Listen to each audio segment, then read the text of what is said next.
लोक जनशक्ति पार्टी के संस्थापक और केंद्रीय मंत्री रामविलास पासवान पंचतंत्र में विलीन हो गए। गुरुवार देर शाम उनका देहांत हुआ, जिसके बाद उनके पार्थिव शरीर को पटना लाया गया और राजकीय सम्मान के तहत उनका अंतिम संस्कार किया गया। जो तस्वीरें फर्स्ट बिहार झारखंड ने आपको रामविलास पासवान के अंतिम यात्रा से जुड़ी दिखाई, वो काफ़ी भावुक करने वाली थी। इसी बीच जब अपने पिता को मुखाग्नि दे रहे थे चिराग पासवान, तो चक्कर खा के वो गिर गए थे। कई तस्वीरें निकल कर आई जहां चिराग पासवान रोते नजर आए थे और पूरे देश से उनको समर्थन मिला था।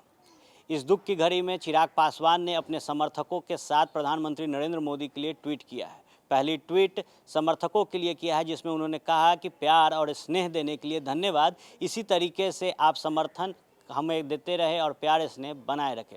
इसके साथ ही जो दूसरी ट्वीट चिराग पासवान ने की है, उसमें उन्होंने नरेंद्र मोदी को धन्यवाद कहा है। चिराग पासवान ने प्रधानमंत्री नरेंद्र मोदी के लिए ट्वीट करते हुए कहा कि आदरणीय प्रधानमंत्री नरेंद्र मोदी जी द्वारा पापा के अंतिम यात्रा में किए गए सहयोग के लिए हृदय से आभार। सर, आपने पापा की अंतिम यात्रा के लिए सभी व्यवस्था बिना मांगे की।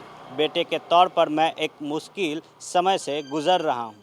आपके साथ से हिम्मत और हौसला दोनों बढ़ा है। बताते चले कि लोजपा संस्थापक रामविलास पासवान का जब निधन हुआ तो उनके पार्थिव शरीर को दिल्ली में उनके आवास पर रखा गया। इस दौरान जितने भी दिल्ली में केंद्रीय मंत्री थे या फिर खुद प्रधानमंत्री, वो पहुंचे और उन्हें श्रद्धांजलि दी, साथ ही साथ चिराग पासवान का ढांढस बांधा।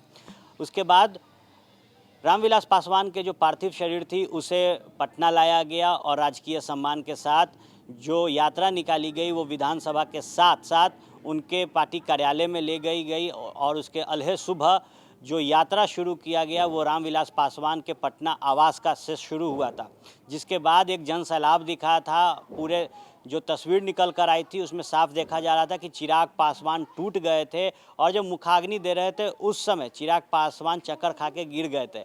और अब जब रामविलास पासवान चिराग पासवान के बीच नहीं है, हम सब के बीच नहीं है, उसके बाद उन्होंने अपने समर्थकों का धन्यवाद किया है और कहा है कि इसी तरीके से स्नेह और प्यार बनाए रखें। साथ ही साथ प्रधानमंत्री नरेंद्र मोदी के लिए भी ट्वीट करके उन्होंने धन्यवाद कहा और कहा कि जो व्यवस्था आपने बिना मांगे की उसके लिए हृदय से धन्यवाद। आपने जो हिम्मत दिया है उससे मेरा हौसला बुलंद हुआ है। बहरहाल आप बने रहे फर्स्ट बिहार झारखंड के साथ। धन्यवाद।